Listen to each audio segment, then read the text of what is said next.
Is it nothing? Is it nothing? Is it Keisha?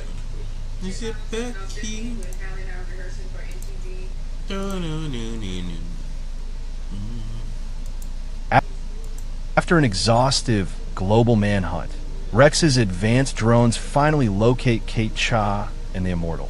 For days, Kate had been evading capture using her duplicates, sacrificing one after another to throw Rex off their trail. But Rex, relentless and merciless, had already wiped out several of her copies in his pursuit. Now cornered, Kate desperately tries to get her children to safety while another one of her duplicates stays behind to buy her some time. As the chaos unfolds, Rex appears, frustrated and confused. He questions why the Immortal didn't simply surrender. To Rex, this isn't personal. He insists that all he ever cared about was the safety of his own family. The destruction, the violence, none of it matters to him if it means keeping them secure. Thanks to her quick thinking and self-sacrifice, Kate manages to escape with the kids, slipping out just before the drones close in. But Immortal isn't as lucky. He's captured and taken to a high-security underground prison beneath the Pentagon, one of the most fortified black sites in the world. There, he's met by Zandale Randolph, who has clearly been torn by guilt. Zandale apologizes, trying to justify Rex's actions by claiming that he brought peace to the world. But Immortal only scoffs at that idea. His disdain is obvious. The conversation turns sour, and Zandale, perhaps realizing how much he's compromised, snaps and calls Immortal a prick. Later, as guards escort Immortal through the prison corridors, they pass by the cells of former Guardians. Britt, Amanda, Francisco, Daniel, Pegasus, and Luke Brewer. The team silently watches, sensing something is off. Then, without warning, an explosion rips through the hallway. It turns out Immortal had planted a bomb inside his own body. His capture wasn't a defeat, it was part of the plan. The blast is massive. Zandale's face is caught in the explosion. Half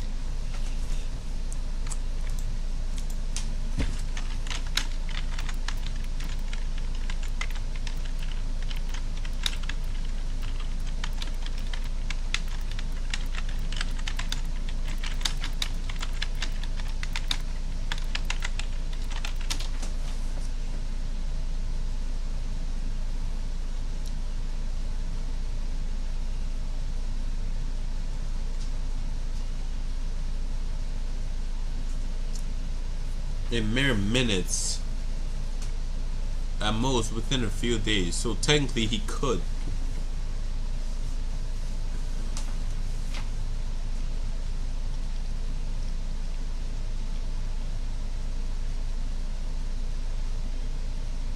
So this is not a big deal.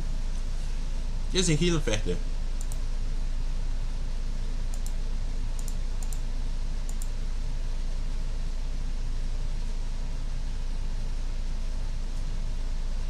He's just slower than Invincible, but he's basically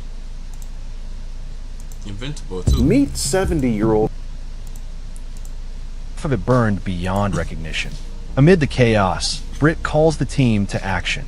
It's their only chance to escape. Amanda instantly transforms into her monster form, using brute force to break down barriers. Yeti and Pegasus follow suit. Amanda shouts that they need to recover Immortal's body parts. He can only come back to life if he's whole. As drones begin flooding the hall, Monax escapes from his cell and joins the Guardians, ready to fight.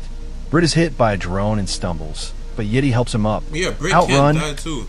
ready to fight. He could die. Britt is hit by a drone and stumbles. He's basically intangible. If they hit him, it basically bounces back on them. It's Britt.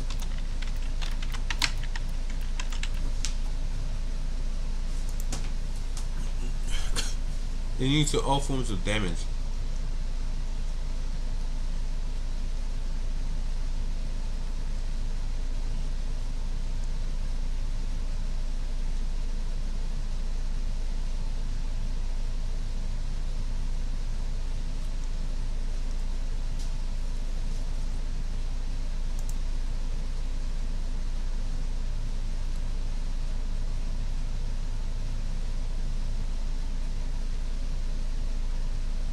She's just an overpowered power, bro. but Yeti helps him up.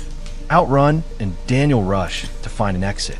Meanwhile, Monax and Amanda hold back the swarm, with Monax managing to destroy a few of the drones. Still, their numbers are overwhelming.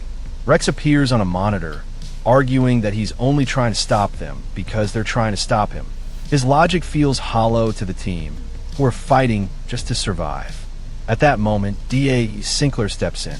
He releases the reanimin to help the escape effort, admitting that they're not as strong as Rex's drones, but there are enough of them to serve as a distraction. He urges the team to move fast.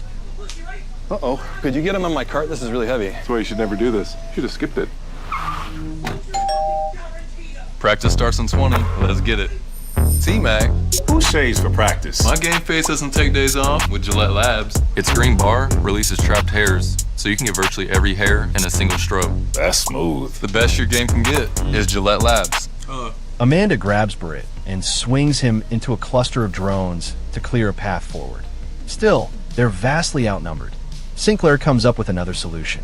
He changes the visual environment of the Pentagon itself, turning it into a white, textureless void that blinds the drone sensors. Rex, watching remotely, demands to know what Sinclair is doing. Sinclair replies, "What's right?" Something he's never been sure of until now. As the drones switch to thermal vision, it's already too late. The Guardians have escaped. Yeti carries a mortal's torn body. Sinclair, now a wanted man for his betrayal, launches himself to safety using a rocket, slipping away before Rex can catch him. Back at the Global Defense Agency headquarters, Rex gets to work repairing the damage. Zandale, face now heavily bandaged, laments his condition. He mutters that the scars reflect what he is on the inside. Rex tries to comfort him, saying they're doing good in the world. But Zandale disagrees. He wasn't talking about good. He was talking about guilt. With that, he walks away, leaving Rex looking quietly defeated. Meanwhile, Britt, Sinclair, Amanda, Monax, and the rest of the survivors regroup in a hidden warehouse. It becomes a temporary refuge for the wounded team. Sinclair checks on everyone and comments that, despite it all, they seem happy just being alive. Monax offers Amanda some comfort, admitting that while he was right about Rex turning out to be a tyrant, it doesn't feel good. Amanda, still torn, confesses that she once loved Rex, but now feels only hatred. Monax responds with insight.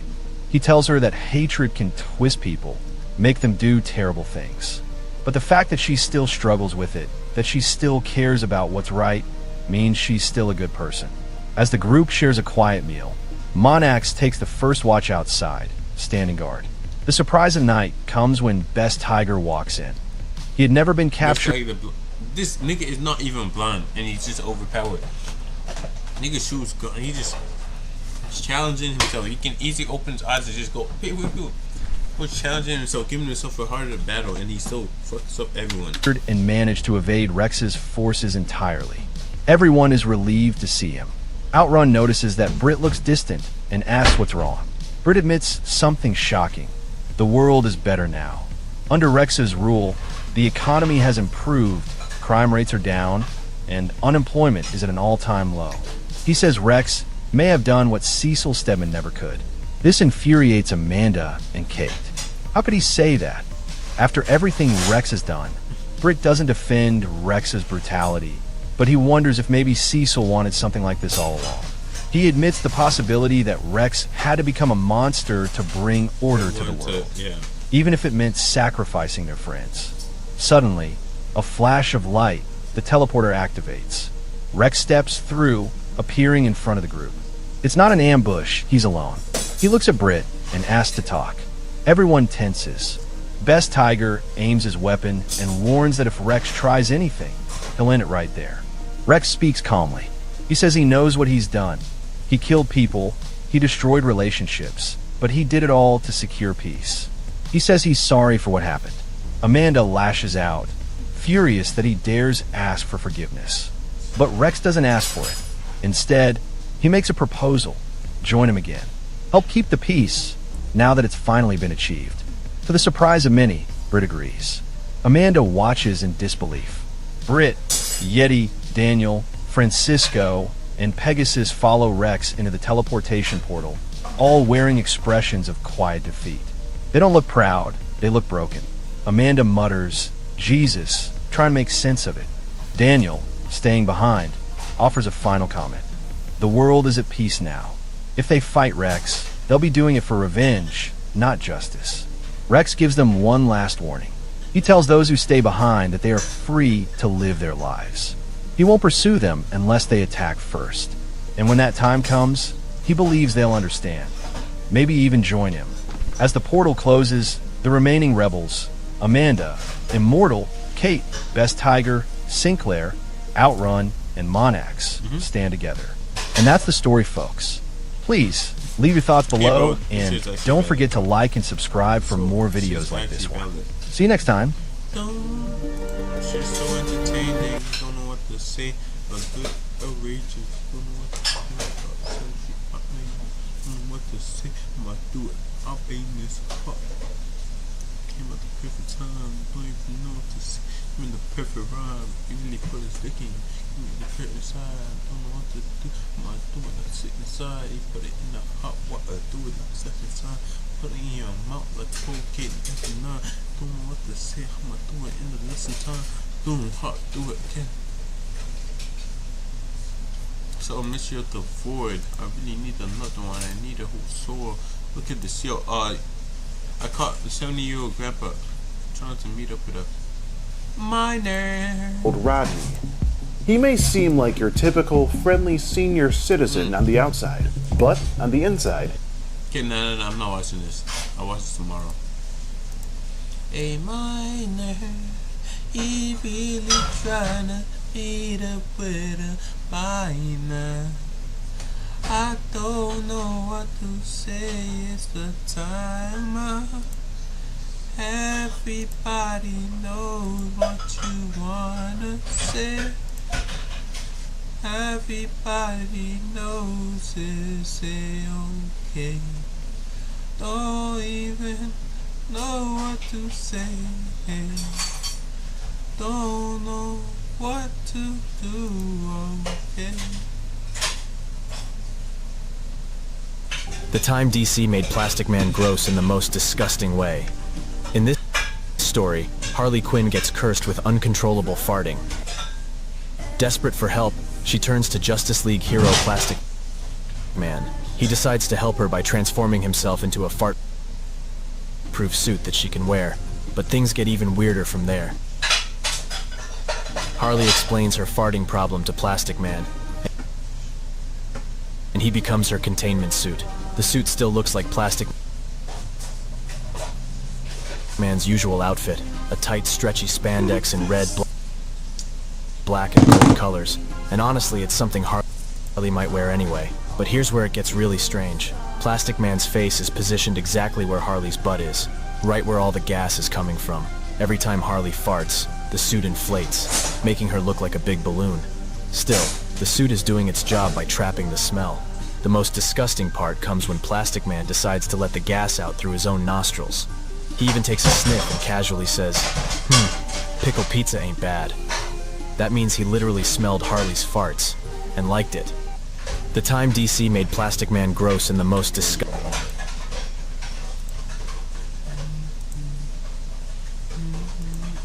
The craziest birthday party. Now, I'm not big on drama. I don't like it. I don't enjoy it. I think it's stupid and a waste of time. Drama to be in. On the other hand, watching other people's drama, it's a whole different story. It is the sugar to my tea. It is the garlic to my shawarma. It is the coal to my shisha. And the drama I have for you today was a husband and a wife, where the husband found out that the wife cheated on him but didn't say anything. Kept his cool because he had a dream. He had a plan to create the best birthday party he would ever have. He tortured himself for God knows how long to wait till his birthday comes up so he can sink the ship, end the marriage in style. You know, it's my birthday. Get her a little something, right? Well, happy life, bullshit. You know what I'm saying? You got something for me.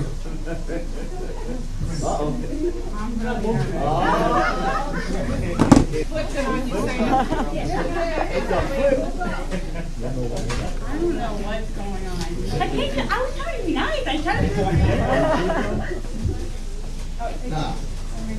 Just this one. You don't want the other one. Or it is. It's pretty. Well, it's beautiful. Pretty good for a father, right? But, you know.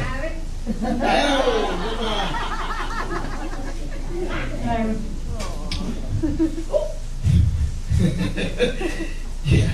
I know everything. That's right, bitch. I know everything. I didn't see his skinny little pill thing. I wasn't in. What? I know about all the Plan B pills you had to take, you filthy fucking. What is happening? What is happening? Question mark? Damn, bro, you just exposed it in front of everyone, bro. Bro's been waiting fucking 10 months. Probably like, not 10, 5 months just to say that. Express himself. She broke his PS5. She cheated, bro. I don't know. And now he's confronting her on, you know, his birthday and calling her as the C word for not buying him a new. What do you mean what is happening? Just act shocked, act normal like everyone else and go, oh, shit. Now he kind of got off track over here. I don't think he was planning to say all of that. He was just holding the shit in for too long, and the second he sat down on the toilet, it just fucking exploded. Gave her that goodbye kiss and told her, I've seen the guy you slept with skin. Brother, I gave pause. How the hell did he know? Fire check the phone. Why the hell did he? That's kind of sus. You gotta see past that, bro. Ain't no way. Bro just said, I just saw the niggas. I saw the niggas meet. So technically, why would you want to kiss her again if you see a video of her getting shot? She's probably just, crazy. He just wanted a taste of the, everything.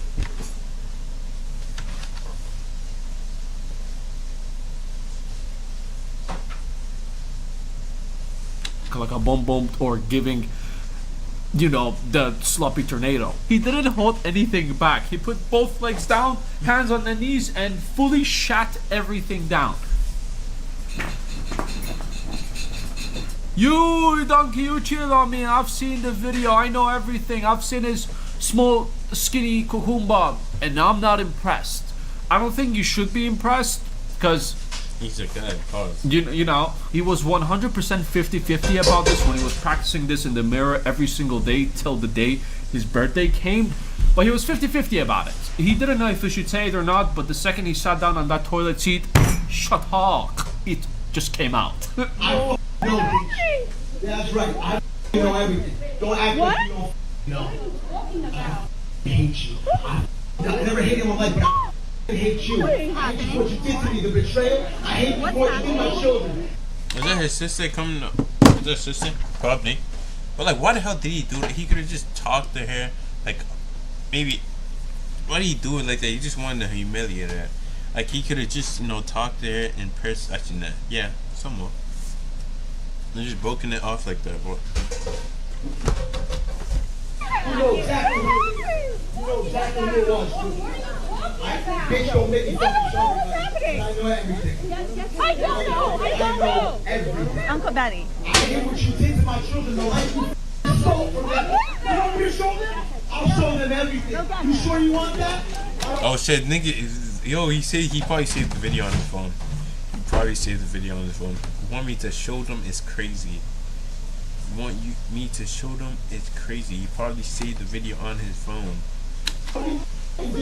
Now, the best thing she could have done was just walk out. It gets spicier than that. She actually starts like throwing hands. We'll get to that in a little bit. But what are you talking about? The denial is crazy work. Even her friend in a second will come and say, he knows everything. Just come clean with it. Jesus, stop acting dumb. But also on his hand, some would say, why would you do this? Why would you embarrass yourself and embarrass her in front of all your family members? Now, I'm not married. I can only imagine, starting your life, being married and having children and, giving your all to someone. And then in return, they betray you. But the most logical I can think of this crash out, first of all, some people just cannot let the boat sink and just move on. They need to go down with style. And they need to make everyone know what kind of a person he or she is. But if you see your partner, if you know your partner cheated and you find out by seeing a video of your, long-term partners, like a boba with someone else, it will do some things to you. Now, I've had my fair share of unloyal partners, and when I was 18, I was seeing this girl. I didn't watch a video of it. I caught it live. Wait. So like he basically went to the house at this open door, and boom, she was, doing crazy shit. In front of my eyes. She cheated on me once. I didn't see that one. I found out about it. I broke it off. She came begging back again. And then later on, like a month later, we were at a friend's place. We weren't sober. I was, sitting, talking to my friend. And then on the couch there she was with another older guy who was like 25, 26 years old. And they started making out right in front of my eyes. That was the day my villain arc started. What did I do? Did I crash out? No, I just got up and I just left. And the reason why I don't crash out in these situations is because it's not worth it. She made her choice. What good is gonna come out by you going and arguing with her? Why did you do this to me? She's done it. It's done. Best you can do is just move on. And I'm kind of gifted with this. It's your turn, not your girl, bro. That's the quote. Just remember that. Quickly, wait, that was it. I can easily forget about someone and all the history and just move on with my life. Because as you get older, you get more experience. There's always someone else who's gonna come into your life and change your life. So don't get hung up. But this guy obviously didn't want to end things in private and just go their separate ways in peace. He chose violence. Peace at this point. Are we sure? What the? Of course he. No. Why am I leaving? I don't give a shows that the light you stole from them. You want me to show them? This is fake, right? People were in such disbelief that they were like, "This is fake, right?" They're gonna say "cuts" and "scene" anytime soon, right? Now he kind of run out of words over here. He was just spitting, I know this, skinny dick. I know this, I know that. And at the end, he just started just dropping the F-bomb. Anything she says, F-bomb. He ran out of phrases. This was like an 8 Mile Eminem end scene in the, end rap battle. And he just came in and said everything. And her, in this situation, she has nothing to say. Because he said everything and everyone knows now that, she's a cheater.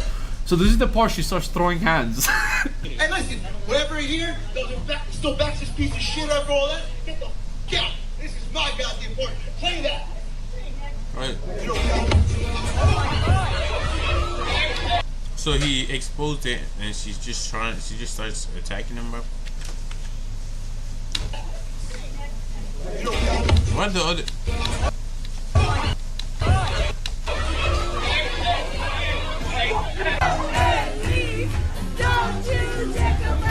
The vibe, I would guess, was a little bit awkward afterwards, but they had to just go through with it, laugh, and have some drinks. Just forget about it, don't talk about it, it's in the past, and let's all move on.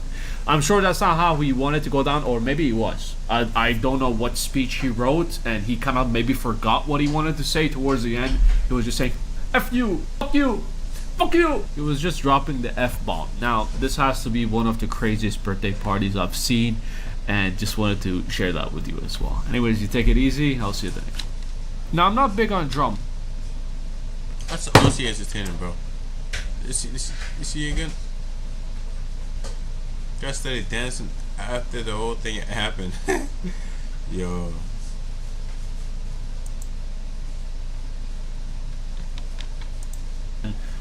He or she is. But playing with it, her in front of.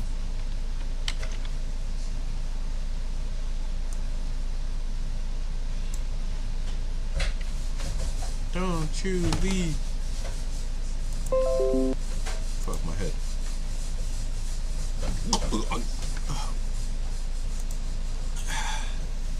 Don't you leave. That's actually crazy though, but like still.